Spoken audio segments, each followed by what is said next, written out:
Good morning. Well, around 55,000 people are without power this morning after Storm Eunice touched down in the southwest of the country.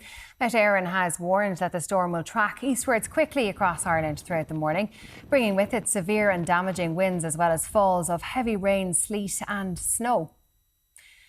Well, the National Emergency Coordination Team is due to meet again today to discuss the response to Storm Eunice, and our reporter Rob Eireann is at the Department of Agriculture where its headquarters is based. However, Rob, a number of weather alerts have already been downgraded at this point.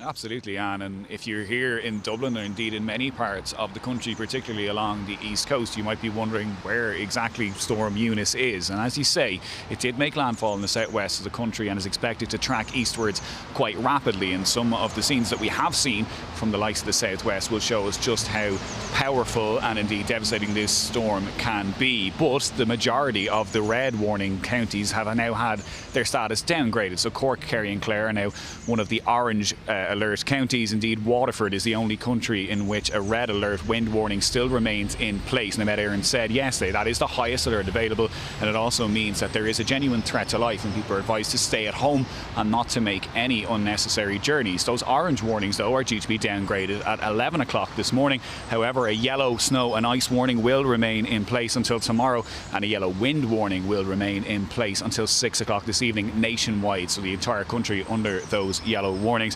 In relation to schools, creches and higher level education facilities, they are all shut in 7 counties around the country, and so Cork, Kerry, Clare, Waterford, Donegal, Mayo, Sligo, Leitrim and Roscommon, none of those facilities will be open. And indeed there has been widespread disruption in relation to some public transport services in particular areas and for HSE services as well, and anyone with appointments or planning on making a travel using trains or buses are advised to check with the providers beforehand. What we have seen, Anne, in the last hour is a rapid escalation of power outages. Now some 55,000 homes estimated to be without power as a result of Storm Eunice. So if you are in an area like Dublin here where it seems to be quiet, as we said at the beginning of this report, it is expected to track quite quickly across the country in the coming hours.